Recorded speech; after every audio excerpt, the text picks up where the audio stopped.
So you want to not regret your life. That's a respectable goal. It's a bit like wanting to not get hit by a bus. It seems like the bare minimum for a decent day. But you'd be surprised how many people wander into traffic while looking at their phones. Here's the truth no one wants to admit. Regret isn't some mystical curse that strikes at random. It's not fate. It's not bad luck. It's math. Bad, sloppy, emotional math.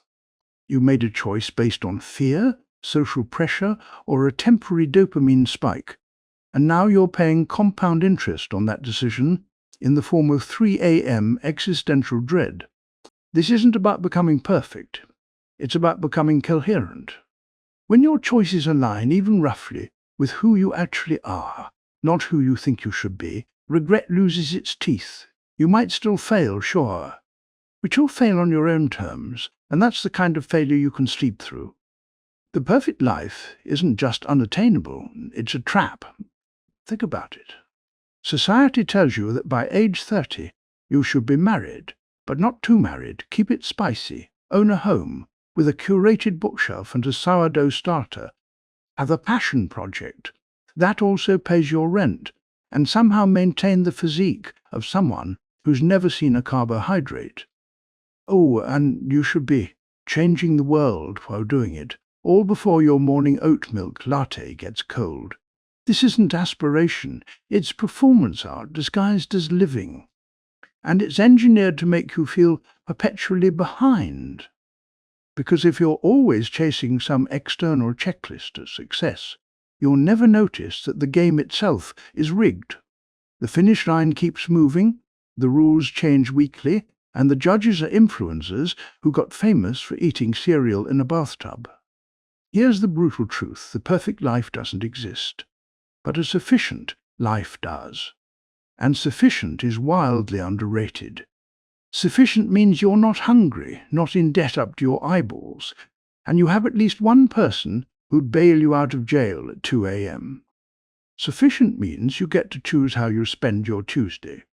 That's not mediocrity, that's freedom. The scam works because it conflates appearance with substance. You see someone's dream wedding and assume their marriage is solid. You see a digital nomad working from a Bali beach and assume they've cracked the code. But behind the scenes, that couple might be texting divorce lawyers, and that nomad might be surviving on instant noodles and crippling anxiety.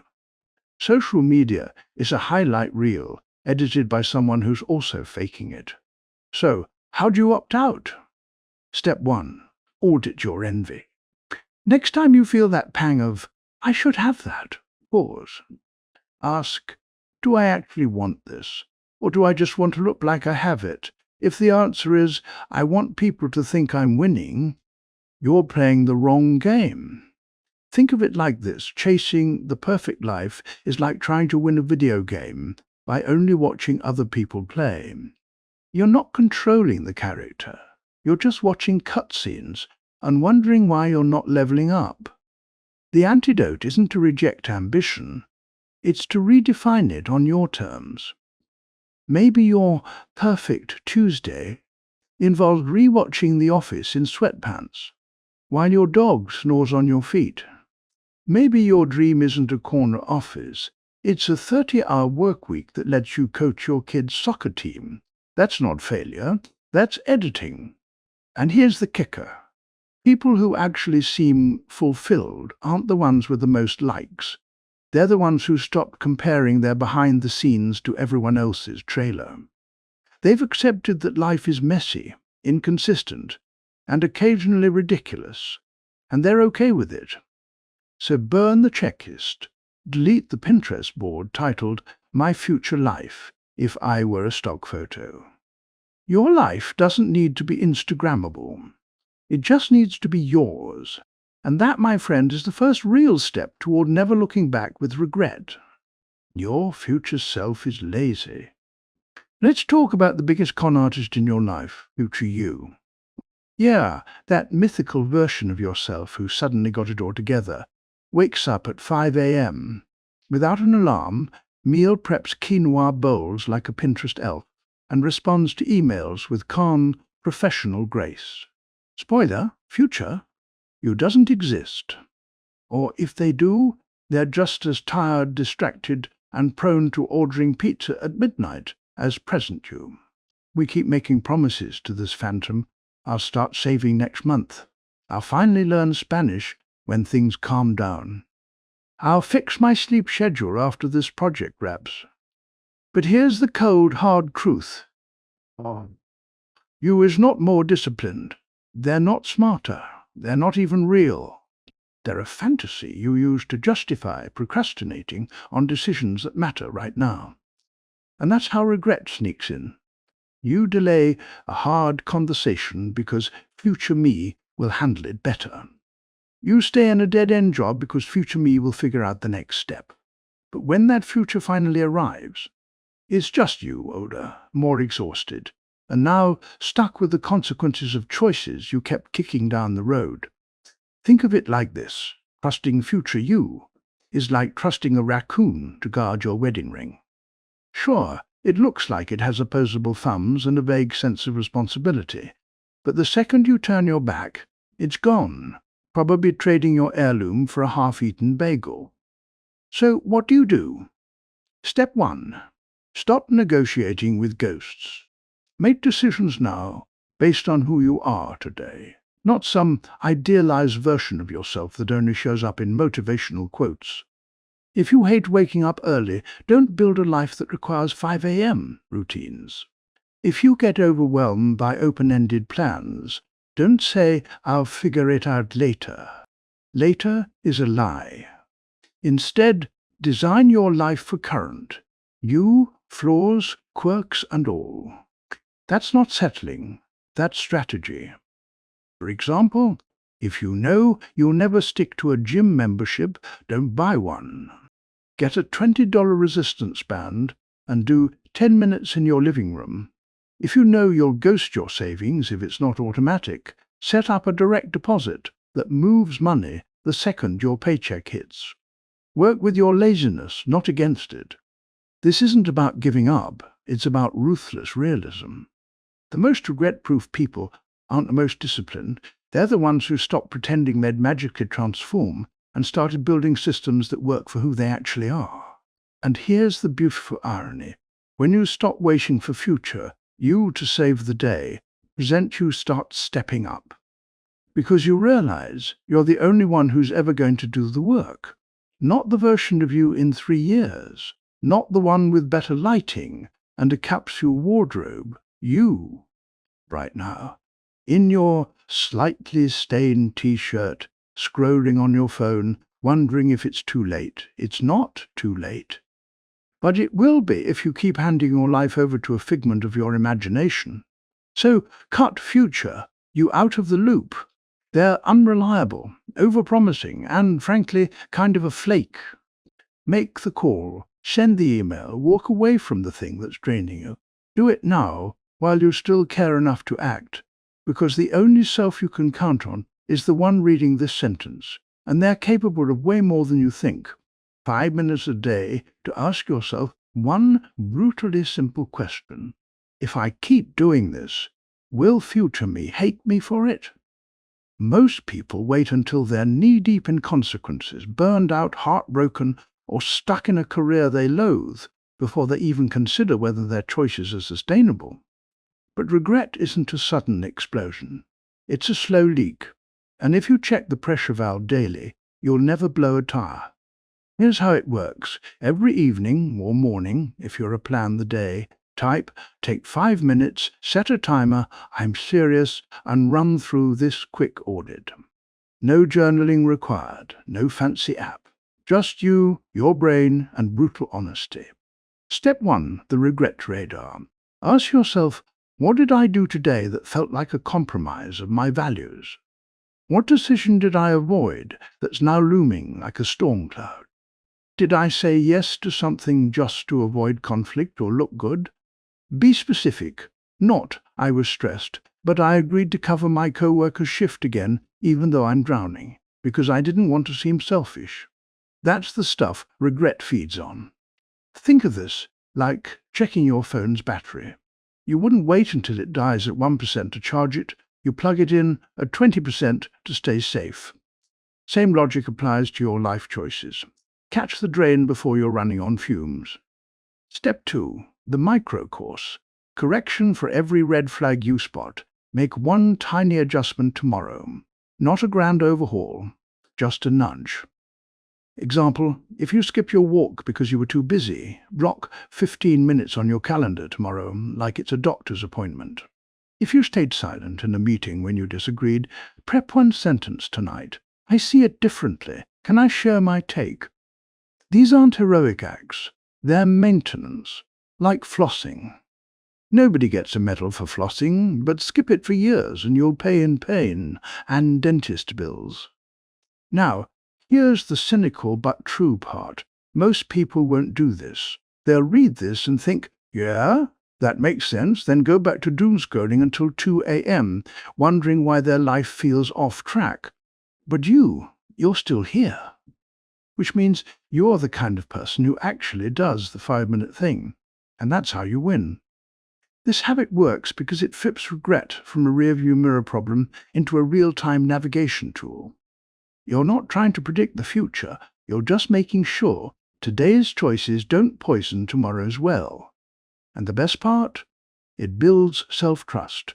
Every time you catch a bad pattern early and adjust, you prove to yourself, I've got my own back. That's the antidote to regret, not perfection, but consistency in course correcting.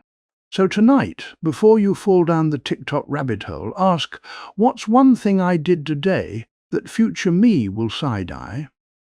Then fix it tomorrow. Small. Simple. Opportunity cost is real.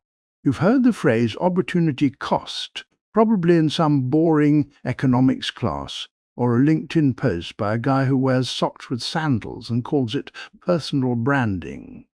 But here's the thing. They never tell you. Every yes is a silent, screaming no to something else.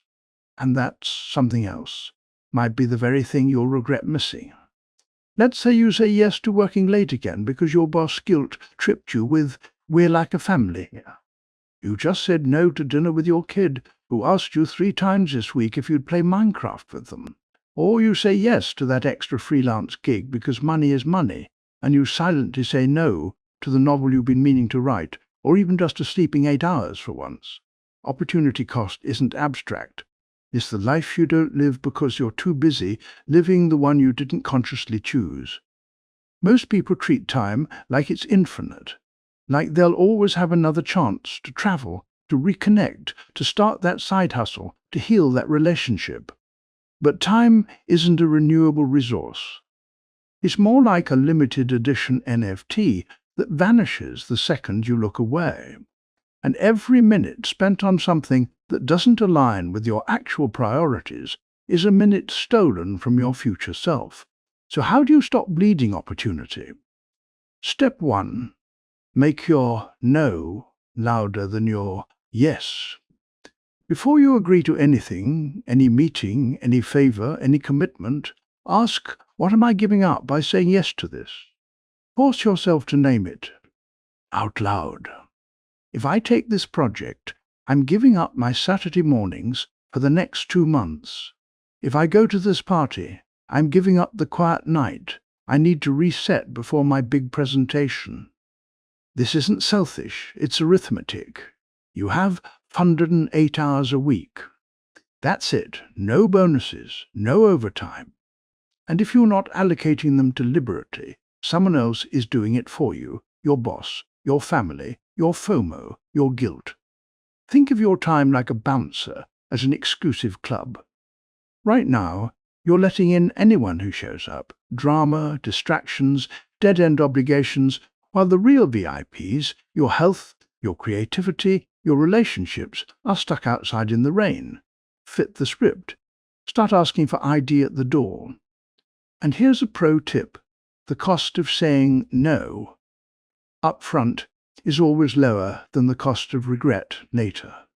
Sure, your coworker might be annoyed you didn't cover their shift, but will they remember in 5 years? No.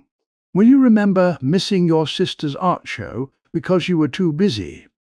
Absolutely. This mindset shift turns you from a passive participant in your own life into the curator of it. You're not just reacting, you're selecting. And selection is power. So, next time someone asks for your time, don't just ask, "Do I have room?" Ask, "Is this worth what I'll lose by saying yes?" Because the life you don't regret isn't the one with the most checkboxes. It's the one where you said no often enough to protect what truly matters. The sunk cost fallacy trap. You've been there. You're halfway through a terrible movie, but you keep watching because you already paid for the ticket. You're 2 years into a degree you hate, but you tell yourself, "I've come this far. I can't quit now."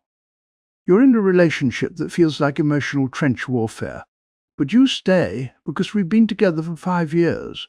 Congratulations, you've fallen into the sunk cost fallacy, and it's one of the fastest highways to lifelong regret.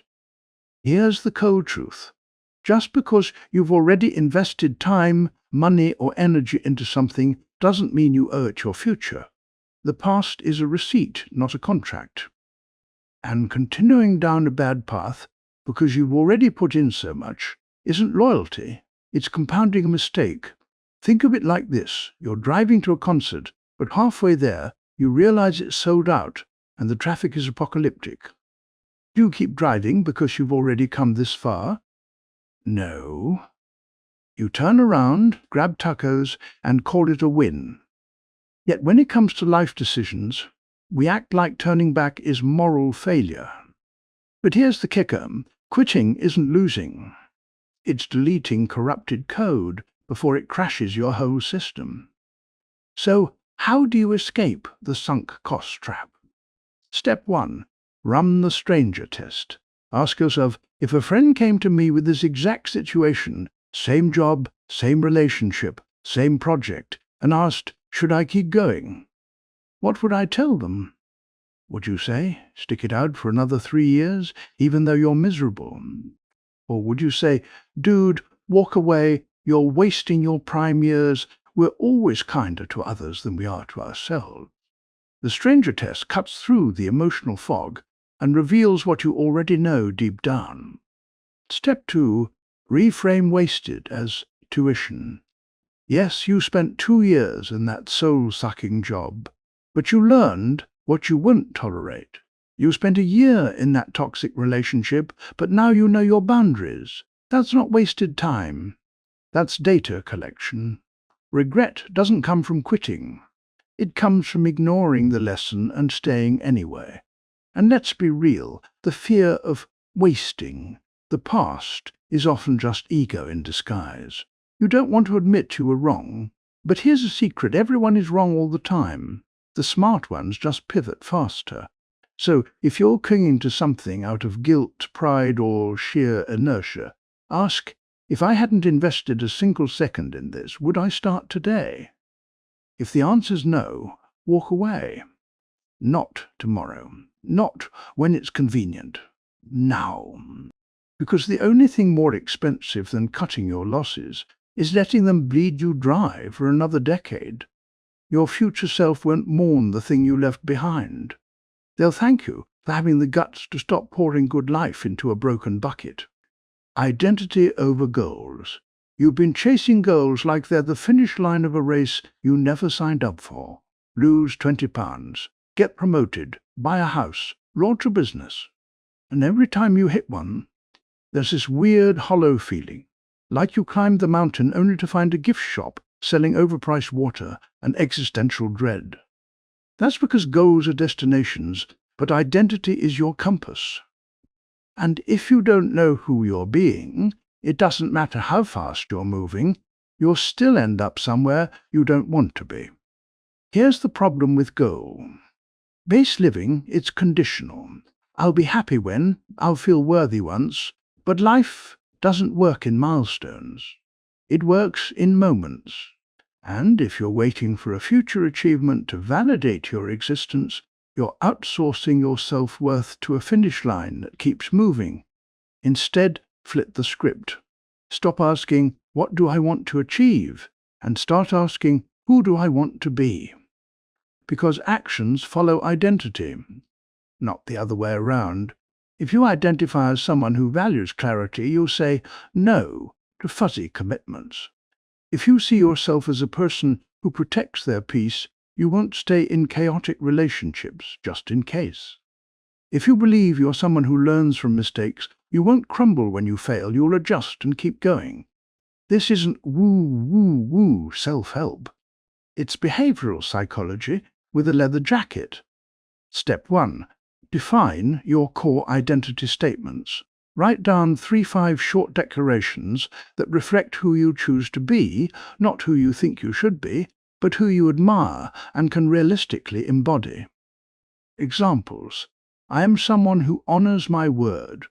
I am someone who protects my energy. I am someone who stays curious, not cynical.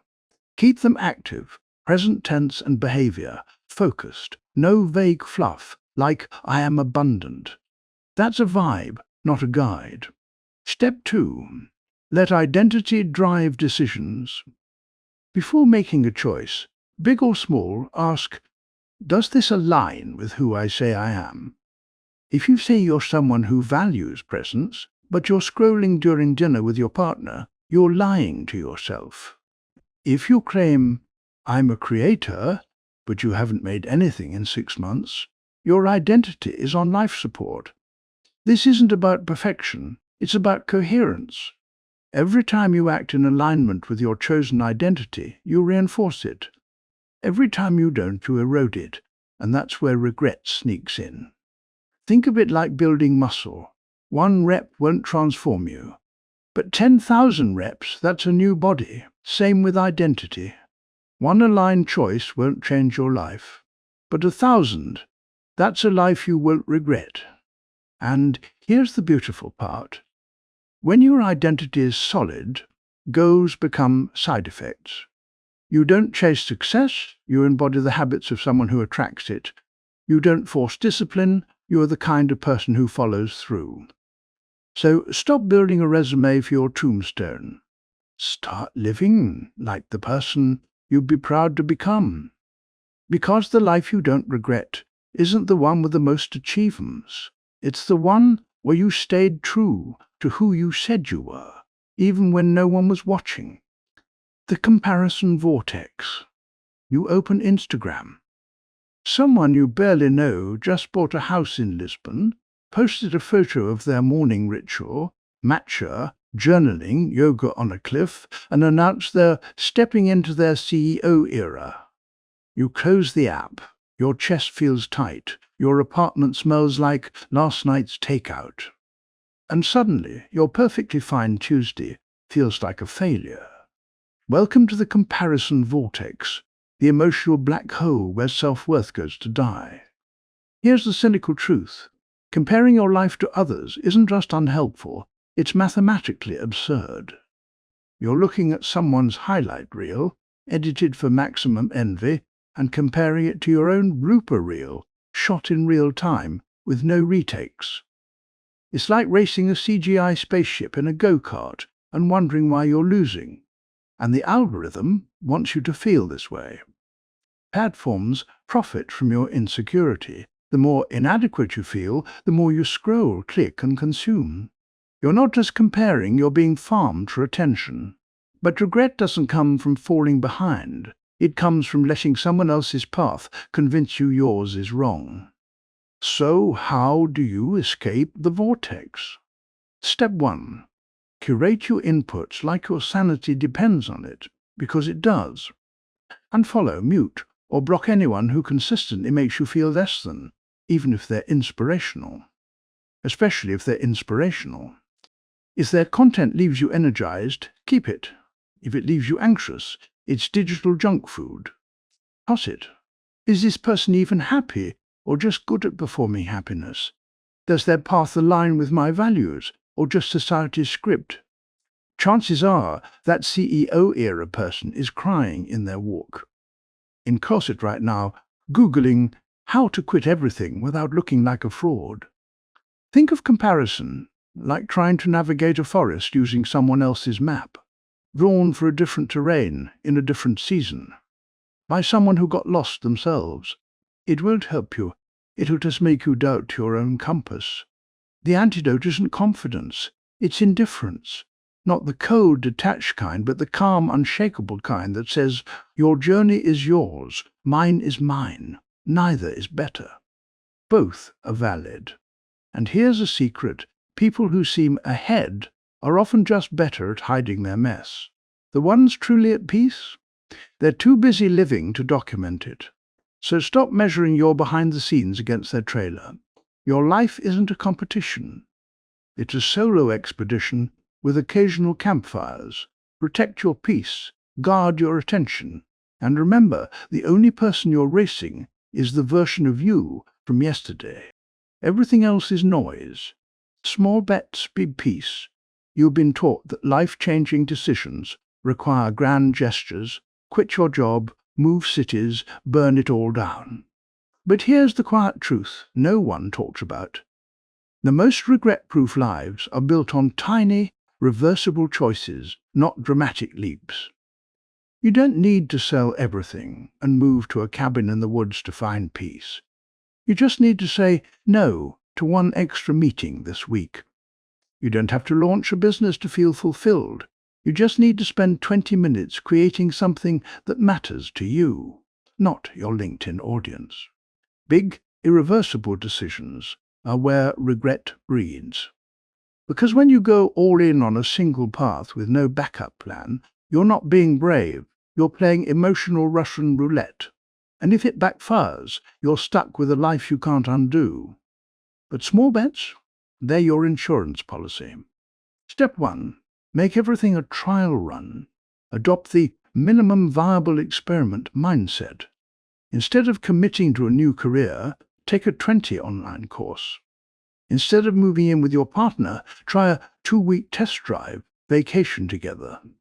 Instead of overhauling your diet, swap one soda for sparkling water for a week. These aren't half measures.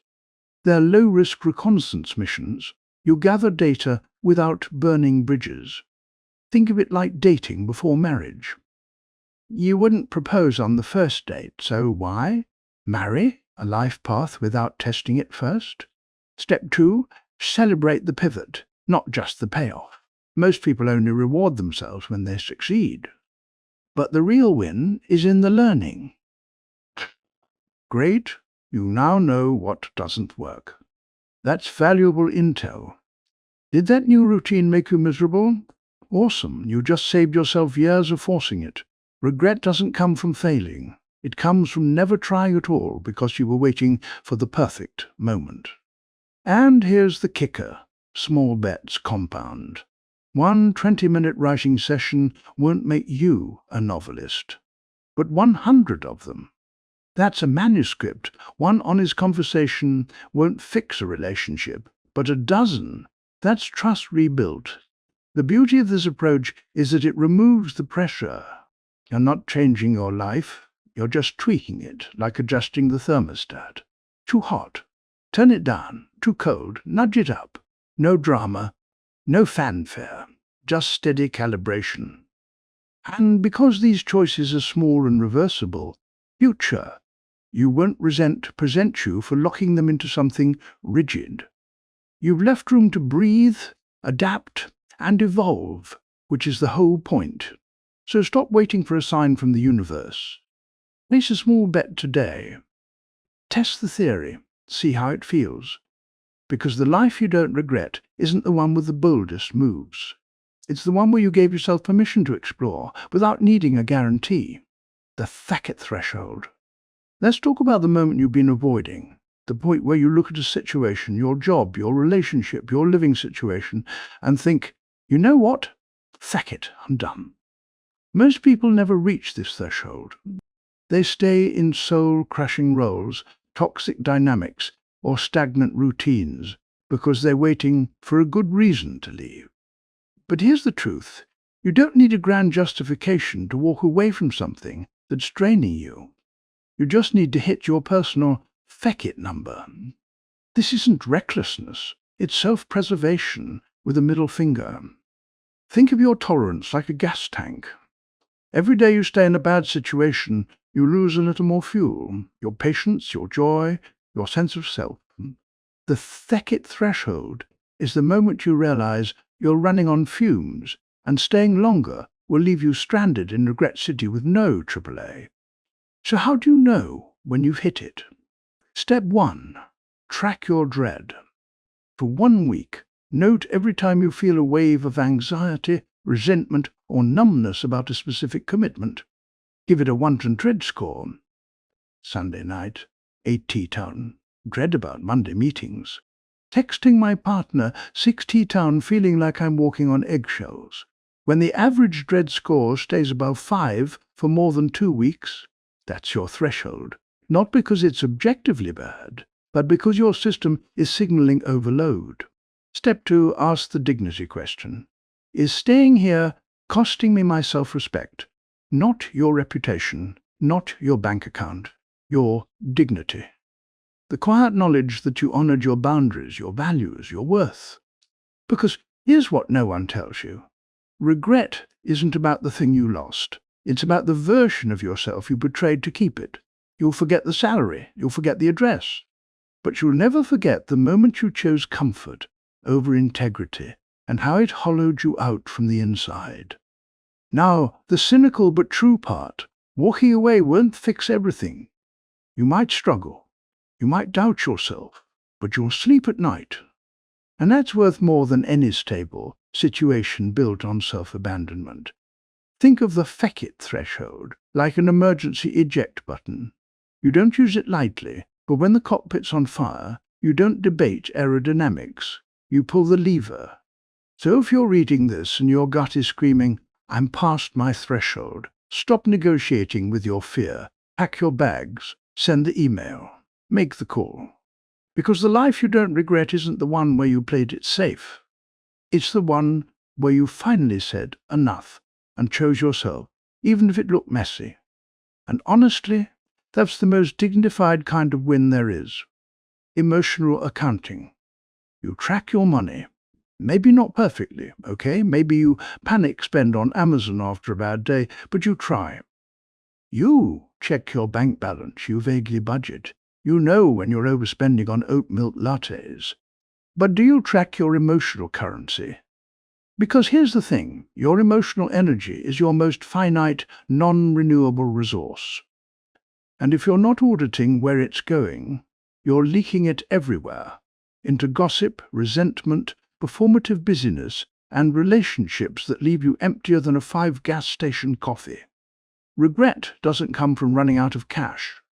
It comes from running out of care and realizing too late that you gave it all to the wrong people, projects, and patterns.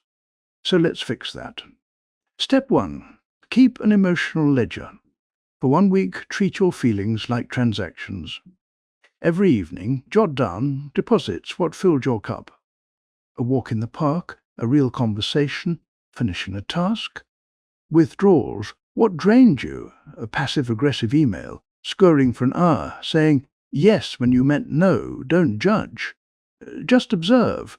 You're not trying to fix anything yet, you're gathering data. After a week, look for patterns. Are your biggest withdrawals coming from one person, one obligation, one habit? That's your leak. Step 2. Set emotional boundaries, like financial ones. You wouldn't lend your rent money to a friend with a gambling problem. So why lend your peace to someone who treats your kindness like an ATM? Start treating emotional withdrawals like overdraft fees. If a relationship consistently costs more than it gives, it's time to close the account, or at least freeze the card. Think of it like this. Your emotional bank account isn't about being positive all the time. It's about solvency. Can you afford this interaction, this commitment, this conversation? If the answer's no, don't do it. Full stop. And here's the uncomfortable truth. You are responsible for your emotional balance, not other people. Yes, some people are toxic, but you keep letting them withdraw. You keep hitting approve on transactions that leave you broke. The goal isn't to become an emotional hermit. It's to stop giving your most precious resource to people who treat it like pocket change. When you start managing your emotional energy, like your rent, non-negotiable, protected and allocated with care, you stop waking up feeling used, confused or resentful. You start waking up feeling intact. And that's the foundation of a life you won't regret. One where you didn't just survive the day, but preserved your inner world while doing it. So tonight, before you doom scroll, ask, did I spend my care wisely today? If not, adjust tomorrow. Because your future self doesn't need more achievements. They need more peace. The myth of having it all. You've been sold a fantasy that you can have it all. The thriving career, the perfect relationship, the toned body, the side hustle, the spotless home, the well-behaved kids, the spiritual practice, the social life, the travel, the vibe. And if you're not juggling all of it with a serene smile and a matching linen outfit, you're failing. But here's the brutal reality. Having it all is a marketing slogan, not a human possibility. It's a trap designed to keep you buying, striving, and feeling perpetually inadequate. Because the moment you achieve one piece of the puzzle, the definition of all shifts, and you're back on the hamster wheel. The truth? You can have anything, but not everything. And the sooner you accept that, the sooner you stop regretting the life you didn't live because you were too busy trying to live 10 at once. Think of your life like a buffet. You can't eat every dish. If you try, you'll either get sick or end up with a plate of lukewarm mud. But if you choose 3 things you truly love, say the roasted veggies, the garlic bread, and the chocolate mousse, you'll leave satisfied. So how do you choose? Step 1. Define your big 3. Right now, name the 3 areas of life that, if they were thriving, would make you feel like your life is enough. Not 10, not 5, 3. Examples: health, creativity, close friendships, financial stability, family time, personal growth, autonomy, meaningful work, peace of mind. These aren't permanent. They can shift every 6 to 12 months. But while they're active, they get priority. Everything else, it's optional. Step 2, give yourself permission to neglect the rest. Yes, your house might be messy. Yes, you might miss a networking event. Yes, your abs might remain theoretical. But if your big 3 are intact, you're winning. This isn't laziness, it's strategic focus. Every hell yes to your priorities is a quiet no to the noise, and that's where peace lives. And here's the liberating part. Once you stop trying to have it all, you start enjoying what you do have. You stop measuring your life against an impossible standard and start building one that actually fits you. Because the life you don't regret isn't the one where you checked every box on society's list. It's the one where you chose your boxes and protected them fiercely. So burn the myth. Pick your 3 and let the rest go. Your future self will thank you for the clarity and the sanity. Default settings. Suck, you're living on autopilot, not because you're lazy, but because you never bothered to change the factory settings. Think about it. Your phone came with preloaded apps you never use, a wallpaper you didn't pick, and notifications blaring at all hours. You changed those, right? Because you know default settings aren't designed for you. They're designed for mass appeal, corporate profit, or sheer inertia. Yet when it comes to your life, you're still running on society's OS. Go to school, get a job, buy a house. Retire if you're lucky. Be nice. You don't rock the boat. Keep everyone happy. Disappear quietly. These aren't your values. They're cultural firmware, installed before you could even ask, is there another option? And that's how regret sneaks in. Ask yourself, did I choose this or did I just inherit it? If no one would judge me, would I still do this? Is this mine or just what I was told normal looks like. Go through your major life structures: career path, relationship model, daily routine, even your definition of success. For each, label it, chosen or default. Be ruthless. That corporate job you hate, default. Staying in your hometown because it's safe, default. Avoiding hard conversations to keep the peace, default. Step 2. Customize your OS. Once you spot the defaults, replace them with intentional choices, even small ones. Hate open offices. Negotiate remote days or noise, cancelling headphones as a non-negotiable. Feel suffocated by traditional relationship timelines. Redefine what commitment means for you two. Exhausted by morning chaos. Shift your start time by 30 minutes, even if it means eating dinner later. This isn't rebellion for its own sake. It's user experience design for your soul. You wouldn't use a phone that gave you headaches, so why live a life that does? Think of it like this: living on default is like letting a stranger pick your outfit every day. Sure, it's easier, but eventually you'll look in the mirror and not recognize yourself. The life you don't regret isn't the one that looks normal. It's the one you configured with your quirks, needs, and weird little joys baked right in. So stop accepting the preloaded life. Go into settings, delete the bloatware. Set your own wallpaper. Because you're not a mass-market product. You're a limited edition, and you deserve a life that reflects that. The 10-year filter. You're stressed about something right now. Maybe it's a snarky comment from a coworker. Maybe it's a missed deadline. Maybe it's that awkward text you sent and can't unsend. Your chest is tight. Your brain's spinning. It feels huge.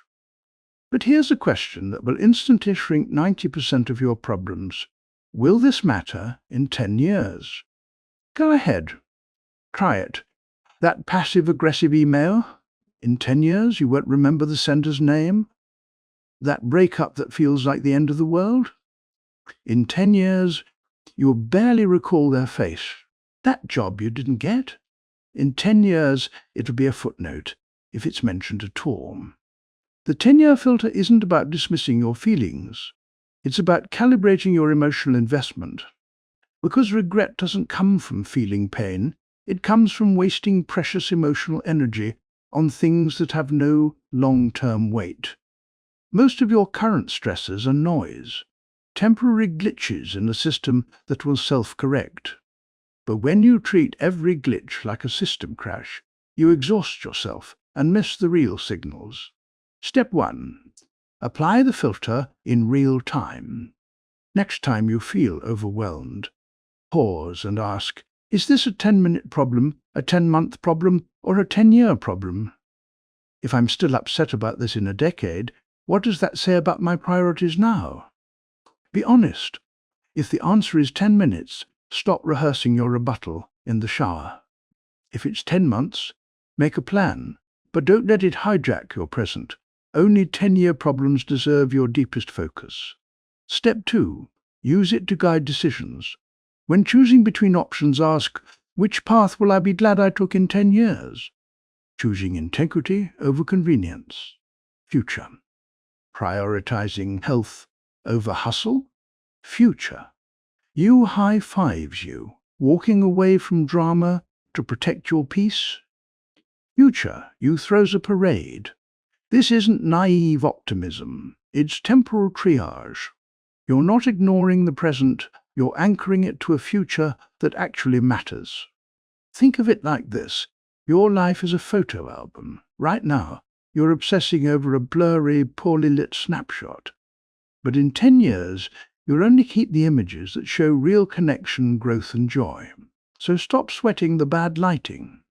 And here's the beautiful side effect. When you stop over-investing in short-term noise, you create space for long-term meaning. You say no to the petty, so you can say yes to the profound.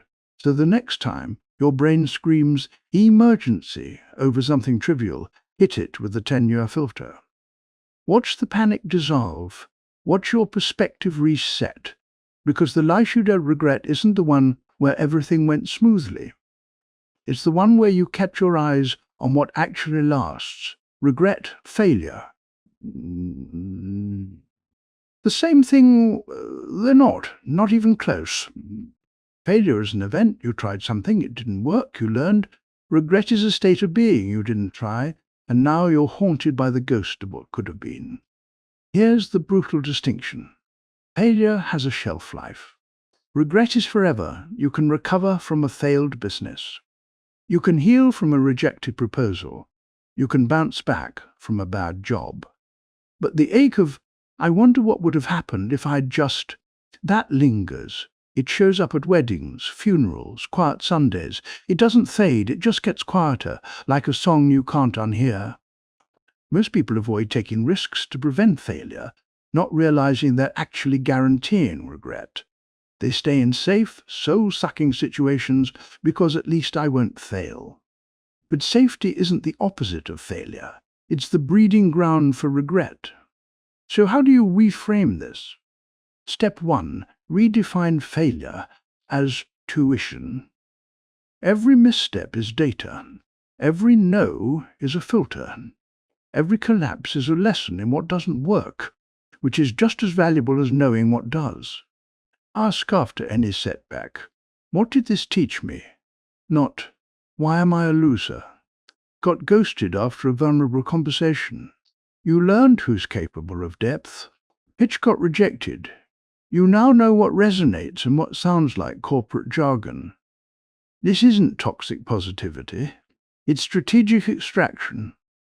You're mining the experience for usable ore, not worshipping the rubble. Step 2. Prioritize clean. Failures over safe. Stagnation. A clean failure is one where you gave it your best shot, aligned with your values, and walked away with your dignity intact. That's not a loss, that's a win, with extra steps. Staying in a dead-end job to avoid risk, that's not safety. That's slow-motion self-betrayal. Think of it like skydiving. Yes, the parachute might fail, but standing on the ground your whole life wondering, what if, is its own kind of fall, one with no adrenaline, no view, and no chance to land. And here's the liberating truth. Your future self won't care if you failed. They'll care if you tried. What if you tried? They won't remember the exact outcome of that side project, but they'll remember whether you had the guts to start it. So stop conflating failure with worth. Start seeing it as proof you're in the arena, where real lives are lived, not just observed. Because the life you don't regret isn't the one without failures. It's the one where you failed forward, with your eyes open, your heart engaged, and your integrity intact. The permission paradox. You're waiting for permission. Not officially, of course. You'll never admit it out loud. But deep down, you're hoping someone, a boss, a parent, a partner, even an anonymous internet stranger, will give you the green light to live the life you actually want. Is it okay if I quit? Will people think I'm selfish if I prioritize myself? What if I'm not ready yet? Here's the cold truth. No one is coming to give you permission. And if they do, it'll be laced with their own fears, expectations, and hidden agendas. The permission paradox is this. The more you wait for external validation, the less you trust your own judgment, and the more regret builds. Because every day you delay acting on your truth, is a day you teach yourself that your desires don't matter. But here's the twist. You already have all the permission you need. It's built into your biology. You're a conscious, autonomous human being with the right to choose your path. The only thing standing between you and your next move is the story you keep telling yourself about. Who gets to decide? So, how do you break the cycle? Step 1. Issue your own damn permit. Write it down if you have to. I, your name. Hereby grant myself full permission to take the risk, set the boundary, make the change, without requiring approval from anyone else. Sign it. Date it. Tape it to your mirror. This isn't childish. It's psychological sovereignty. You're reclaiming the authority you outsourced to ghosts. Step 2. Replace "Am I allowed?" with "Does this align?" Instead of asking if you're permitted to do something, ask, "Does this align with my values? Will this move me closer to the person I want to be? If no one ever knew I did this, would I still do it?" If the answer's yes, proceed. Full stop. Think of it like this: waiting for permission is like asking a fish if it's okay to climb a tree. They don't know. They've never tried. And even if they say yes, they're still a fish. They can't feel what it's like to be you in your body, with your dreams, your fears, your one wild, precious life. And let's be real, the people you're seeking approval from, half of them are secretly jealous you're even considering a change. The other half are too busy managing their own regrets to care. So stop holding your breath. Stop rehearsing your justification. Stop waiting for a cosmic nod. The only permission slip that matters is the one you sign yourself. Because the life you don't regret isn't the one everyone approved of. It's the one you claimed, unapologetically, messily, and entirely on your own terms. Design your exit ramps. You wouldn't drive on a highway with no exits. So why build a life with no escape routes? Most people commit to jobs, relationships, cities, or lifestyles as if they're signing a blood pact. No contingencies, no off-ramps, just full steam ahead until retirement or collapse. And when things go sideways, as they always do, they feel trapped. That's poor architecture. The regret-proof move? Build exit ramps into every major decision, not because you plan to leave, but because you respect your future self enough to give them options. Think of it like software design. Good code has error handling. Bad code crashes the whole system over one typo. Your life should be resilient, not rigid. Step 1. Negotiate reversibility up front. Before you say yes to anything big, ask, how do I gracefully exit this if it stops serving me? Taking a new job? Clarify the notice period, remote flexibility, or project scope before signing. Moving in with a partner? Agree on a trial period or a reset clause if things get tense. Starting a business? Set a 6-month review with clear go-no-go metrics. This isn't pessimism, it's pragmatic optimism. You're betting on success, but insuring against suffering. Step 2. Maintain freedom accounts. Keep at least one area of your life liquid financially, emotionally, or logistically, so you're never truly stuck. Save a screw-it fund. Even 500 helps. Nurture friendships outside your primary relationship. Keep your skills sharp so you're always employable elsewhere. These aren't escape plans, they're peace of mind infrastructure. Knowing you could leave makes it easier to stay, and stay present when things are good. And here's the psychological hack. Exit ramps reduce anxiety, which improves performance. When you're not white-knuckling a situation out of fear, you show up more authentically. You communicate better. You take smarter risks. Think of it like this. A bird doesn't love its cage less because the door is open. It loves it more because it chooses to stay. So stop building prisons disguised as commitments. Design your life like a smart city, connected, functional, and full of exits when you need them. Because the life you don't regret isn't the one you couldn't leave.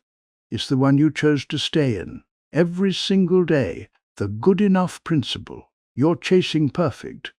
Again, that email needs one more edit. That outfit isn't quite right. That project could be 2% better if you just pull an all-nighter. And so you delay, tweak, and obsess while the world moves on without you. Here's the hard truth. Perfectionism isn't excellence. It's procrastination in a tuxedo. And it's boring you to death. The good enough principle isn't about lowering standards.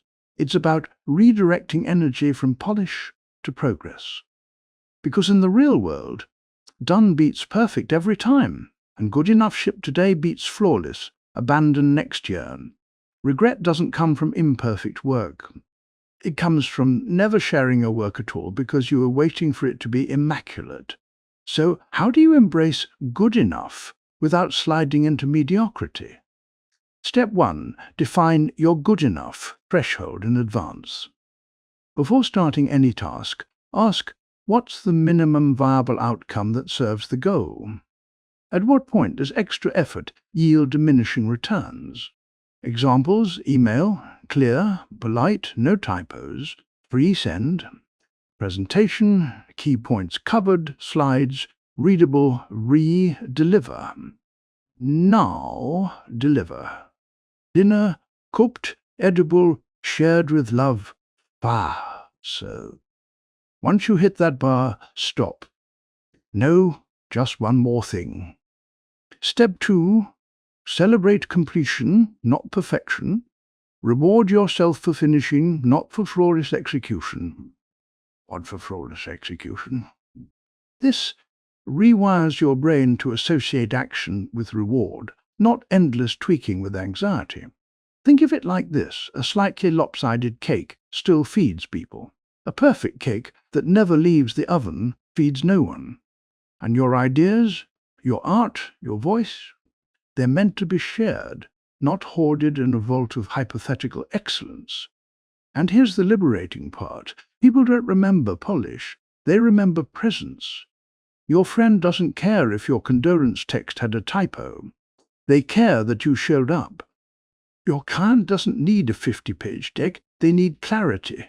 Perfection is a private performance. Good enough is a public offering, and the world needs your offering, not your endless rehearsal. So the next time you're stuck in tweet loop hell, ask, is this serving the work or my fear? If it's fear, hit send, ship it, let it go. Because the life you don't regret isn't the one where everything was flawless. It's the one where you showed up, messy, human, and gloriously imperfect. Time is your only real asset. You check your bank balance more often than you check your calendar. You track your spending down to the dollar, but you'll casually give away 3 hours to a pointless meeting or a draining conversation without a second thought. Here's the brutal reality. Money is renewable. Time is not. You can lose your job and get another. You can go broke and rebuild. But the 24 hours you had today, gone forever. Poof, like a Snapchat story that expires before you even screenshot it. And yet, you treat time like it's infinite, like you'll always have more later. But later is a myth sold by people who profit from your distraction. Every minute you spend on autopilot, on resentment, on things that don't align with your values, is a minute stolen from your future self. So, how do you stop wasting your only non-renewable resource? Step 1. Audit your time like your life depends on it, because it does.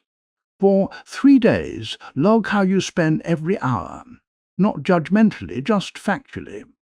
7-8 a.m. Scrolling Instagram, 1-2 p.m.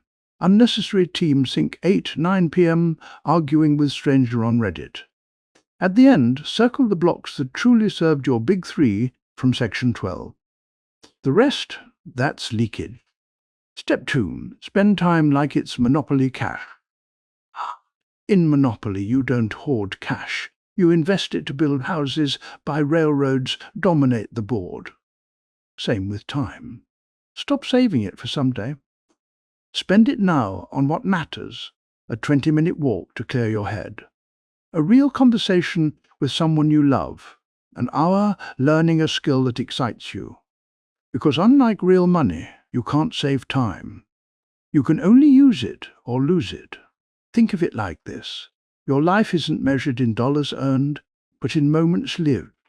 And if you're trading your irreplaceable minutes for someone else's agenda, you're not working, you're renting out your existence. And here's the kicker. The richest people aren't the ones with the most money. They're the ones with the most uninterrupted time. Time to think, to create, to be present, to recover. So guard your minutes like a dragon guards gold. Say no more. Delete apps that steal attention. Leave meetings early if they're pointless, because your future self won't care how much you accomplished. They'll care how alive you felt while doing it. And that only happens when you stop treating time like it's free and start spending it like it's everything. The Relationship Audit. You keep people in your life out of habit, not intention. That friend who only calls when they need something. That cousin who passive-aggressively comments on your life choices. That ex you still care about, but who leaves you feeling smaller every time you talk. You tell yourself they're family or we've known each other forever, as if longevity excuses toxicity. But here's the truth. Relationships are either assets or liabilities on your emotional balance sheet from Section 11. And if you're not auditing them regularly, you're letting emotional vampires drain your account dry. Regret doesn't come from being alone. It comes from staying connected to people who reflect your past self, the insecure, people-pleasing, boundaryless version, instead of the person you're becoming. So how do you clean house without becoming a hermit? Step 1. Run the energy audit. For each close relationship, ask, do I feel lighter or heavier after talking to this person? Do they celebrate my growth or subtly undermine it? If I disappeared for a month, would they miss me or just my utility? Step 2. Recalibrate. Don't necessarily cut. Not every draining relationship needs to end. Some just need boundaries, the gossip friend. I don't do drama. Let's talk about something real. The guilt-tripping relative? I love you, but I won't discuss my career choices. Oh. The flaky acquaintance. Stop initiating. Let them carry the load. Think of it like pruning a garden. You're not killing the plant. You're helping it thrive by removing dead weight. And here's the uncomfortable part. Some people will resist your growth because your evolution threatens their narrative of who you are and who they get to be in relation to you. That's not your problem to fix. Your circle should reflect your current values, not your childhood survival strategies. So protect your peace. Honor your evolution. And remember, it's better to be alone than in bad company. Because the life you don't regret isn't the one with the most connections. It's the one where every yes to a person was a conscious hell. Yes, not a guilt-fueled default. Career's calling. You've been sold a lie, that your job should be your passion, your identity, your magnum opus. That if you're not changing the world or building a legacy through your work, you're failing. But here's the pragmatic truth. Your career is a tool, not your tombstone inscription. It's a means to fund your life, not be your life. And the sooner you decouple your self-worth from your job title, the sooner you stop regretting the 40-plus hours a week you spend earning rent money. Most people burn out not because their work is hard, but because they expect it to fulfill needs it was never designed to meet: purpose, community, identity, meaning. Newsflash: your job is a transaction. You trade time for money. That's it. So, how do you reframe your relationship with work? Step 1. Define your job's actual purpose. Ask, what do I need this job to do for me? Pay my bills, fund my creative projects, give me flexibility to travel, provide stability while I care for family. Once you're clear, stop expecting it to also be your therapist, soulmate, and spiritual guide. Step 2. Build a life portfolio, not just a career path. Your fulfillment shouldn't hinge on one income stream or title. Diversify. A side project that feeds your creativity, even if it makes us volunteer work that connects you to community. A hobby that has nothing to do with productivity. Think of it like investing. You wouldn't put your entire net worth in one stock. So why put your entire sense of self in one job? And here's the liberating part. When work is just work, you gain power. You can negotiate better, walk away easier, and say no to nonsense. Because your identity isn't on the line, you're just a professional doing a gig. Your job doesn't have to be your calling. It just has to fund your actual calling, which might be raising kind kids, painting on weekends, or simply living with integrity. So stop asking, is this my passion? Ask instead, does this role support the life I want to live? If yes, do it well. Leave it at the office. If no, start planning your exit. But don't confuse quitting with finding meaning, because the life you don't regret isn't the one with the fanciest LinkedIn headline. It's the one where you kept your soul separate from your salary and lived fully in the hours that were truly yours. The Anti-FOMO Framework. You see a group photo from a party you weren't invited to. Your thumb hovers over the like button, your stomach drops, not because you wanted to be there, but because your brain screams, what if I'm missing out on something better? That's FOMO, fear of missing out. And it's not just social anxiety. It's a decision-making virus that keeps you stuck in, maybe, land, chasing every shiny object while your real life gathers dust. But here's the antidote, JOMO, joy of missing out. And it's the secret weapon of people who don't regret their lives. Because FOMO assumes there's always a better option just out of reach. JOMO knows the truth. The best option is the one you're fully present for. So, how do you rewire from FOMO to JOMO? Step 1. Reframe missing out as choosing in. Every time you say no to something, you're saying yes to something else, even if it's just peace, rest, or focus. Skipping the networking event, you're choosing a quiet night to recharge. Not joining the group trip, you're choosing to protect your budget or your sanity. Ignoring the viral trend, you're choosing to stay aligned with your actual interests. Write it down. By not doing X, I am choosing Y. Make the trade-off visible. Step 2. Create a FOMO firewall. Mute group chats that trigger comparison.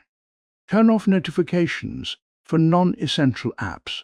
Unfollow accounts that make you feel behind. This isn't isolation, it's attention hygiene. You're not missing life, you're filtering out noise so you can hear your own voice. Think of it like this. FOMO is like standing in a buffet line, constantly eyeing other people's plates, wondering if their dish is better, while your own food gets cold.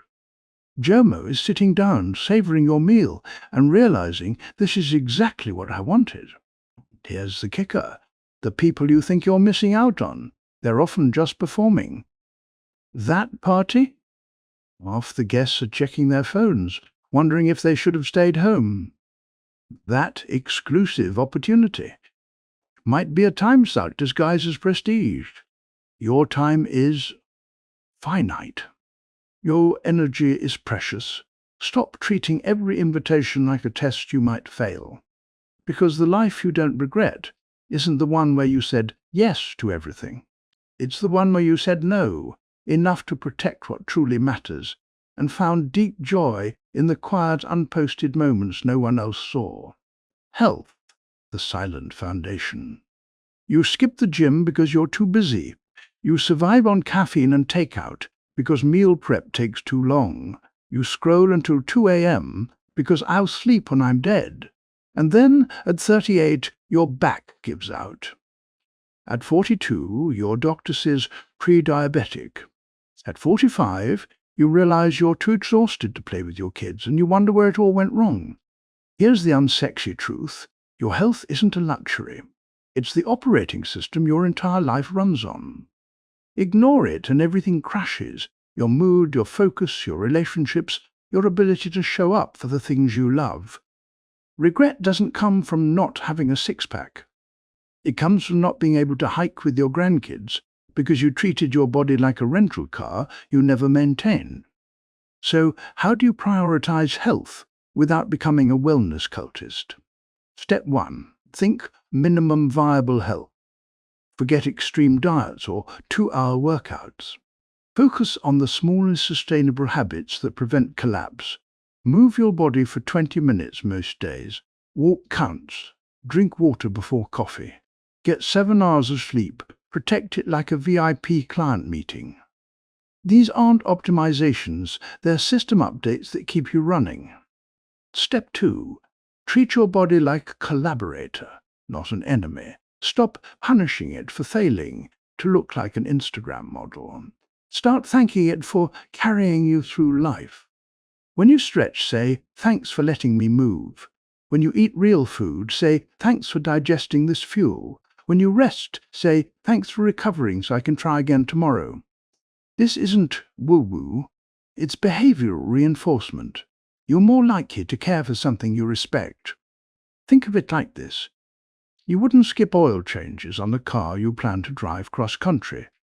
So why skip basic maintenance on the only body you'll ever have? And here's the pragmatic part. Good health isn't about longevity, it's about quality. It's not just living longer, it's having the energy to enjoy your life while you're here. So stop waiting for a health scare to wake you up.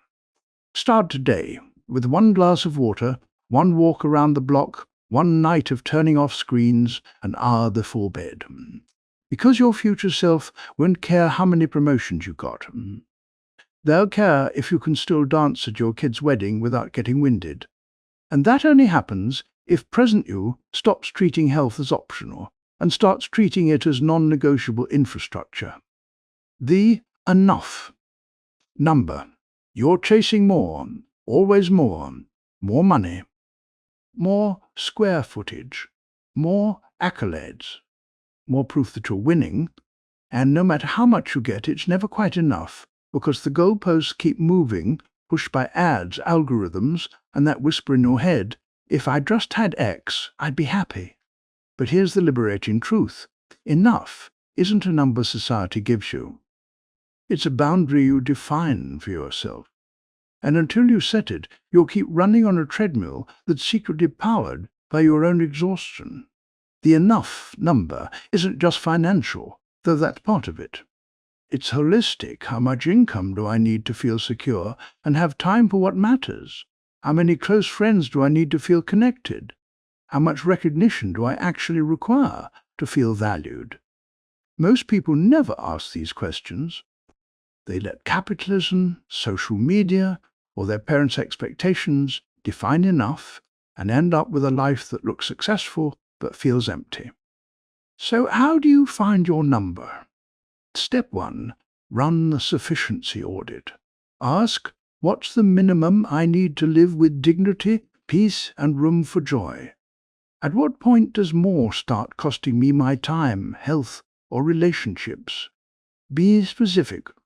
Not, I want financial freedom, but I need X months to cover my needs, save 20%, and work no more than 35 hours a week. Step 2. Treat enough as a finish line, not a starting point. Once you hit it, shift your focus from accumulation to allocation. Extra money, fund experiences, not stuff. Extra time, invest in relationships, not resume padding. Extra energy, create, don't consume. Think of it like this. Chasing infinity is how you burn out. Defining enough is how you build a life that sustains you. And here's the beautiful irony. People who know they're enough number are the freest of all. They're not tempted by shiny distractions. They don't compare. They're too busy enjoying what they already have. So stop letting external metrics dictate your worth. Define your own finish line and cross it with your head high, your heart full, and your schedule gloriously unsold. Because the life you don't regret isn't the one with the most. It's the one where you finally said, "This is enough," and meant it. Digital detox, regret prevention. You wake up and grab your phone before your feet hit the floor. You scroll through breakfast. You check notifications during conversations. You fall asleep with blue light burning your retinas. And somewhere in between, your actual life, the unfiltered, unposted, deeply human parts, slips through your fingers like sand. Here's the hard truth. Your digital habits aren't just distracting you. They're stealing your presence, the raw material of a life well lived. Regret doesn't come from missing a viral trend. It comes from realizing you were physically present but mentally absent during your child's first joke, your partner's vulnerable moment, or your own quiet epiphany at sunset. Your phone isn't a tool. It's a slot machine in your pocket, designed to hijack your attention and sell it to the highest bidder. And every minute you spend doom scrolling is a minute you'll never get back. So, how do you reclaim your presence? Step 1. Create analog anchors. Designate daily rituals that are 100% screen-free, first 30 minutes after waking, no phone. Just coffee, journal, or silence. Meals, devices in another room. Last hour before bed, book, conversation, or music, not TikTok. These aren't punishments. They're present sanctuaries where your mind can reset. Step 2. Audit your apps like a spy. Go to your screen time report. For every app that averages over 45 minutes a day, ask, does this add value or just fill voids? Would future me thank me for this time spent? Delete or restrict the offenders. Turn off all non-essential notifications. Your phone should serve you, not own you. Think of it like this. You wouldn't let a stranger follow you into the bathroom, narrate your thoughts, and interrupt your dinner. So why let an algorithm do it? And here's the liberating part. The world won't end if you're offline. In fact, it'll feel richer, colors brighter, conversations deeper, moments more vivid. Digital detox isn't about going full monk. It's about intentional reconnection to your surroundings, your thoughts, your people. So tonight, leave your phone charging outside the bedroom. Tomorrow morning, watch the sunrise without documenting it. Feel the air, hear the birds. Be here. Because the life you don't regret isn't the one with the most likes. It's the one where you were actually present for it. The forgiveness hack. You're carrying around a backpack full of old grudges, self-criticism and should-haves, and wondering why you're exhausted. Here's the pragmatic truth. Holding on to resentment isn't justice. It's self-sabotage with extra steps. And the heaviest weight in that backpack? The one labeled past you. You beat yourself up for the job you took, the relationship you stayed in too long, the money you wasted, the time you lost. But here's the thing.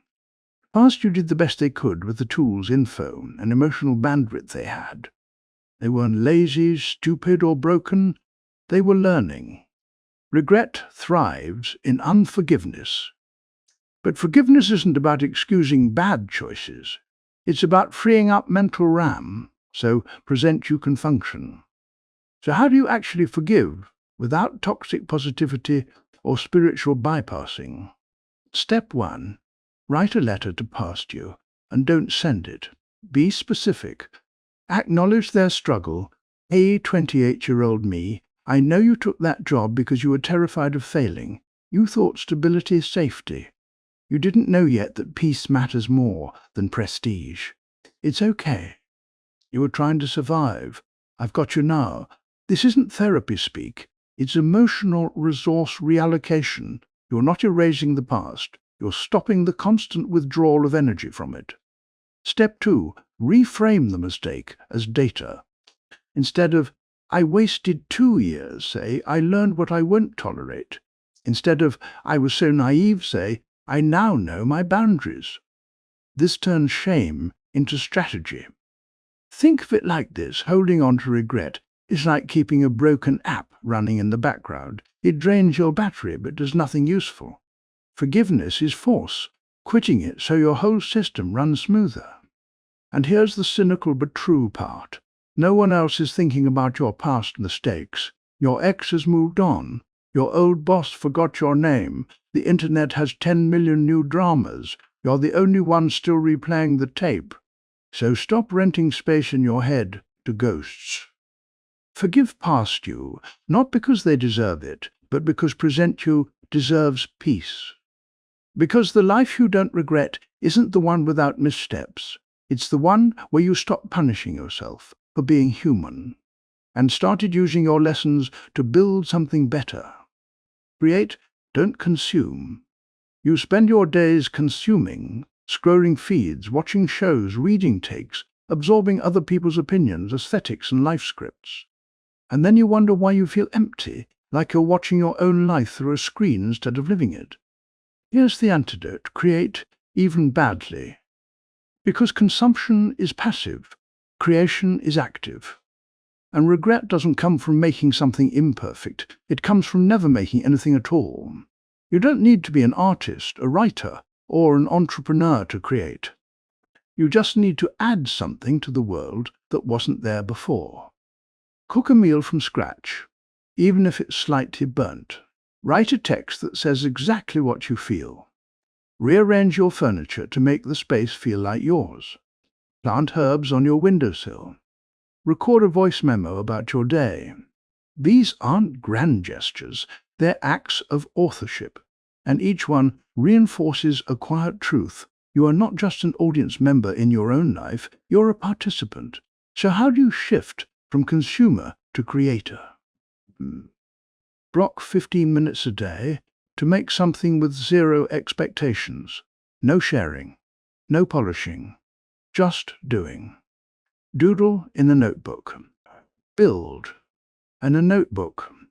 Build a Lego set just for fun. The goal isn't quality, it's reclaiming agency. Step 2. Replace one consumption habit with a creation habit. Instead of scrolling before bed, write 3 sentences in a journal. Instead of watching another episode, try a new recipe. Instead of reading hot takes, draft your own opinion, even if it's messy. Think of it like this: consuming fills your head with other people's voices. Creating lets yours finally be heard, even if only by you. And here's the beautiful side effect: creation builds immunity to regret. Because when you're making things, however small, you're proving to yourself that you're alive, engaged, and capable of shaping your world. You won't look back and wish you'd watched more YouTube, but you might wish you'd written that letter, painted that wall, or built that weird little project that only you understood. So stop waiting to be ready or good enough. Start small, start ugly, start now. Because the life you don't regret isn't the one where you consumed the most content. It's the one where you left traces of your presence, imperfect, human, and undeniably yours. The legacy lie. You've been told to build a legacy, to leave something behind that outlives you. A company, a book, a name on a building, a viral TED Talk. And if you don't, your life won't matter. But here's the cynical truth: nobody cares about your LinkedIn headline at your funeral. The people who love you won't remember your job title. They'll remember how you made them feel. Did you listen without fixing? Did you show up when it was hard? Did you laugh with your whole body? Did you apologize when you messed up?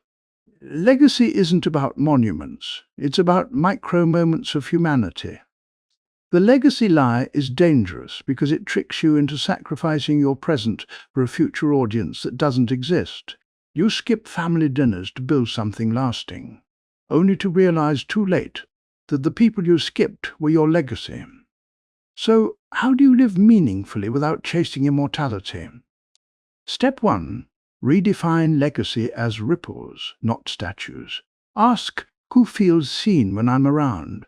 What small kindness can I offer today that might echo in someone else's life?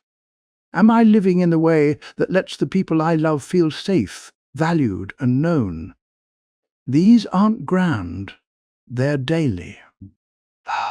And they compound. Step 2. Prioritize presence over permanence. Instead of asking, will this be remembered? Ask, does this matter right now? Holding your niece's hand as she crosses the street matters. Sending a thinking of you text to a grieving friend matters. Choosing patience over being right in an argument matters. Think of it like this: you don't need to carve your name in stone. You just need to leave fingerprints on the hearts of the people who walk beside you. And here's the liberating part: real legacy is invisible. It's the quiet confidence you gave your kid by believing in them. It's the courage you inspired in a coworker by speaking up. It's the peace you modeled by setting boundaries. No one will write a biography about it. But it will live in the way your loved ones treat others, in the values they carry forward, in the quiet strength they inherited from watching you be human.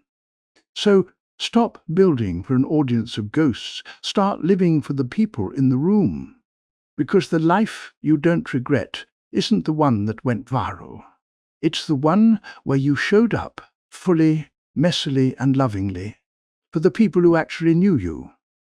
Embrace the ugly middle. You want the transformation without the transition, the result without the resistance, the after photo without the awkward, messy, uncertain during. But here's the truth no one posts about. The ugly middle is where real lives are forged. It's the phase where you've quit your old path but haven't landed on the new one, where you're healing but still triggered, where you're building something but it looks like a pile of sticks, where you're growing but from the outside it just looks like you're lost. Most people bail in the ugly middle because they think it means they're failing. But it doesn't. It means they're in process. And regret doesn't come from being in the middle. It comes from quitting the middle because you couldn't stand the discomfort of not knowing. So how do you endure and even embrace the mess? Step 1. Normalize the awkward phase. Tell yourself, this is supposed to feel uncertain. This is the price of growth. Every master was once a disaster. Every expert was once a beginner, fumbling in the dark. The difference, they didn't mistake the middle for the end. Step 2. Measure progress in micro-wins, not milestones.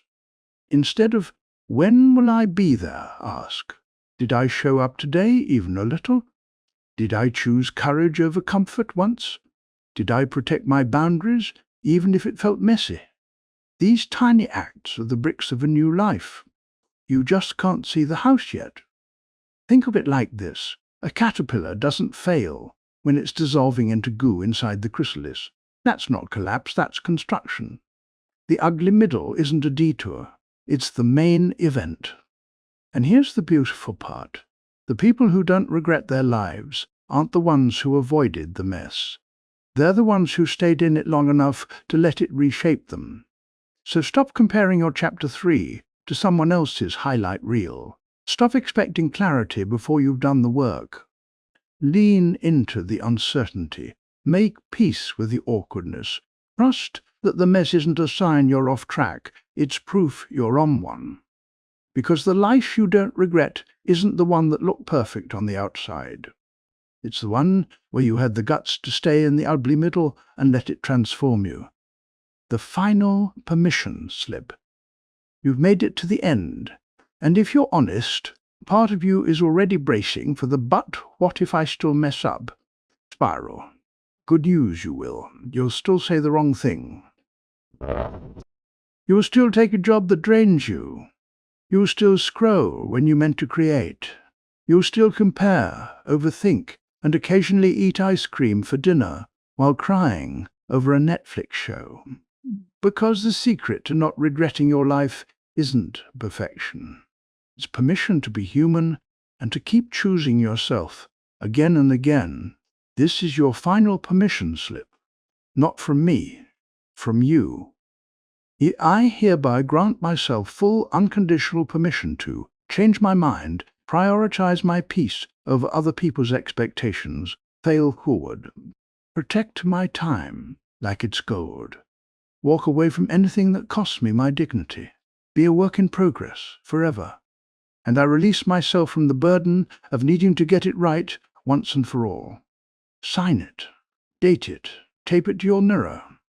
Because the life you don't regret isn't the one where everything went according to plan. It's the one where you stopped waiting for a guarantee and started trusting your own judgment, your own pace, your own messy, beautiful humanity. You don't need a grand finale. You just need to keep showing up for yourself, with honesty, courage, and a little bit of cynical grace. So go live. Not perfectly, not impressively, just fully. Your future self is already proud of you for making it this far. If that helped, and collecting donations in the form of subscribes to fund the next video.